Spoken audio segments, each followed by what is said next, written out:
El 12 de abril de 1945, la luz primaveral se filtraba por las ventanas de la pequeña Casa Blanca en Warm Springs, Georgia, donde Franklin Delano Roosevelt posaba para un retrato. La guerra en Europa estaba casi ganada. Las fuerzas estadounidenses y soviéticas avanzaban hacia Berlín. Después de 3 años y 4 meses de guerra global, Roosevelt tenía 63 años y estaba exhausto. A la 1:15 de la tarde, Roosevelt levantó la mano izquierda hacia su sien. «Tengo un dolor terrible en la parte posterior de la cabeza», dijo en voz baja. Luego se desplomó hacia adelante en su silla, inconsciente. En cuestión de minutos llegaron los médicos. En 2 horas, a pesar de todo lo que intentaron, Franklin Delano Roosevelt estaba muerto. Una hemorragia cerebral masiva lo había matado instantáneamente. La noticia corrió por los cables. En Washington, el vicepresidente Harry Truman fue convocado a la Casa Blanca, donde Eleanor Roosevelt le dijo simplemente: «Harry, el presidente ha muerto». En el Pacífico, soldados y marineros lloraron abiertamente. En las ciudades europeas liberadas de la ocupación nazi, personas que nunca habían conocido a Roosevelt lo lloraron como si hubieran perdido a un familiar. Y en Londres, cuando cayó la tarde y la oscuridad primaveral se cernió sobre una ciudad aún marcada por 5 años de guerra, sonó un teléfono en el número 10 de Downing Street. Winston Churchill estaba trabajando en su estudio cuando recibió la llamada. Tenía 70 años, primer ministro por segunda vez en su vida, habiendo liderado a Gran Bretaña durante los días más oscuros de 1940, cuando habían estado solos contra Hitler. Cuando su secretario privado entró con la noticia, el rostro de Churchill se puso rígido. No dijo nada durante varios segundos. Luego se levantó, caminó hasta la ventana y miró las calles oscurecidas de Londres. Quienes estuvieron presentes esa noche informaron que Churchill lloró. Este no era un hombre dado a manifestaciones públicas de emoción. Había mantenido la compostura durante la caída de Francia, durante el Blitz, durante años de derrotas antes de que la marea finalmente cambiara. Pero ahora, con la victoria en Europa a quizás 3 semanas de distancia, Churchill se quebró. Cubrió su rostro con las manos. Sus hombros temblaron. «Sentí como si me hubieran dado un golpe físico», escribiría más tarde. La relación entre Churchill y Roosevelt había sido el eje alrededor del cual giraba el esfuerzo bélico aliado. Se habían conocido brevemente en 1918 en una cena en Londres. Serían más de 20 años antes de que volvieran a hablar. Pero cuando la guerra llegó a Europa en septiembre de 1939, todo cambió. El mismo día que Gran Bretaña declaró la guerra a Alemania, Roosevelt envió un telegrama a Churchill, quien acababa de ser nombrado Primer Lord del Almirantazgo. Así comenzó una correspondencia que eventualmente abarcaría más de 1.700 mensajes, un flujo constante de telegramas y cartas discutiendo estrategia, recursos, política y el futuro del mundo. No se conocieron cara a cara hasta agosto de 1941, más de 1 año y medio después de que comenzara su correspondencia. Roosevelt, todavía oficialmente neutral, pero cada vez más comprometido con la supervivencia de Gran Bretaña, organizó un encuentro secreto en el mar.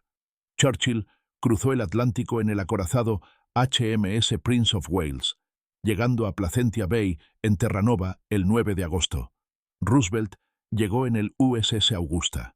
Durante 4 días conversaron, asistieron a servicios religiosos juntos, discutieron estrategia y lo que se convertiría en la Carta del Atlántico. Churchill quedó encantado. Encontró a Roosevelt encantador, inteligente, profundamente comprometido con los detalles de la guerra. Roosevelt quedó igualmente impresionado por la determinación y elocuencia de Churchill. Descubrieron que podían trabajar juntos, que entendían las limitaciones y posibilidades del otro.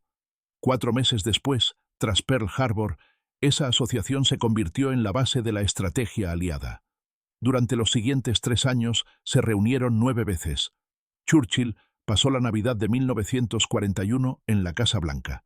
Se reunieron en Casablanca en enero de 1943, donde anunciaron la política de rendición incondicional. Se reunieron 2 veces en Quebec para planificar operaciones y discutir la bomba atómica. Y se habían reunido apenas 2 meses antes, en febrero de 1945, en Yalta, en Crimea. Esa reunión de Yalta había perturbado profundamente a Churchill, no por lo que se decidió, sino por cómo se veía Roosevelt. El presidente claramente estaba fallando. Sus manos temblaban. Parecía perder el hilo de las conversaciones. Cuando se separaron el 11 de febrero, Churchill se había preguntado si volvería a ver a Roosevelt. Ahora, de pie junto a la ventana del número 10 de Downing Street la noche del 12 de abril, Churchill sabía que no lo haría. La asociación que lo había sostenido durante la guerra, que había movilizado los recursos del mayor poder industrial de la historia para derrotar al fascismo, había terminado. Y la guerra no estaba del todo terminada. Alemania estaba colapsando, pero no se había rendido. Japón seguía luchando.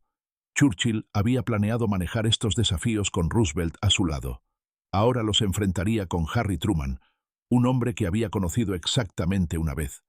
Churchill se sentó en su escritorio y redactó un telegrama a Eleanor Roosevelt. «Estoy profundamente apenado al enterarme de la gran pérdida que ha recaído sobre usted y el pueblo estadounidense», escribió. «Por favor, acepte de mí la expresión de mi más profunda simpatía en su abrumador dolor». Durante los siguientes 5 días, mientras el mundo absorbía el shock de la muerte de Roosevelt y Harry Truman prestaba juramento como presidente, Churchill trabajó en su homenaje. El 17 de abril, 5 días después de la muerte de Roosevelt, Churchill se levantó en 1900 la Cámara de los Comunes para pronunciar su tributo. La Cámara estaba llena. Los miembros se pusieron de pie en silencio. «Mi amistad con el gran hombre a cuyo trabajo y fama rendimos homenaje hoy comenzó y maduró durante esta guerra», comenzó Churchill, su voz firme pero cargada de emoción. Describió sus reuniones, su determinación compartida, su creciente amistad. «Concebí una admiración por él como estadista, hombre de asuntos y líder de guerra. Sentí la máxima confianza en su carácter recto e inspirador, y un afecto personal, debo decir, más allá de mi poder de expresar hoy». La Cámara estaba absolutamente en silencio. Muchos miembros lloraban abiertamente. En Franklin Roosevelt murió el más grande amigo estadounidense que hemos conocido y el mayor campeón de la libertad que jamás haya traído ayuda y consuelo del nuevo mundo al viejo. Continuó.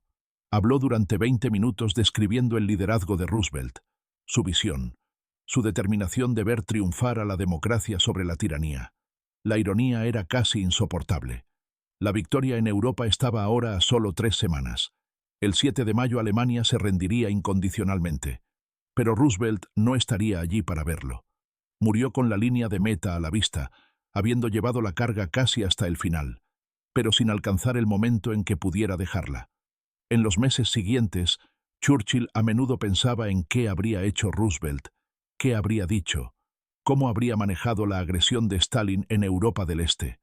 Años más tarde, en sus memorias de guerra, Churchill escribiría sobre Roosevelt con profundo afecto y respeto. «Sentí como si me hubieran dado un golpe físico», escribió Churchill.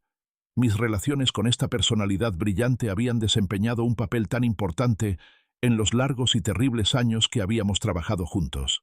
Ahora habían llegado a su fin, y me sentí abrumado por un sentimiento de pérdida profunda e irreparable». La asociación entre Churchill y Roosevelt se había construido sobre algo más que mera necesidad estratégica. Se gustaban genuinamente. Disfrutaban sus reuniones, sus largas cenas discutiendo desde estrategia naval hasta el futuro de los imperios coloniales. Se escribían no solo sobre operaciones militares, sino sobre libros que estaban leyendo, discursos que estaban dando, sus esperanzas para el mundo después de la guerra. Se enviaban regalos mutuamente, compartían bromas, se compadecían de aliados difíciles y se apoyaban mutuamente en los momentos más oscuros de la guerra. Cuando Churchill se puso de pie en la Cámara de los Comunes el 17 de abril de 1945 para pronunciar su homenaje a Roosevelt, estaba de luto no solo por un socio político, sino por un amigo. Las lágrimas que había derramado 5 días antes en su estudio eran genuinas.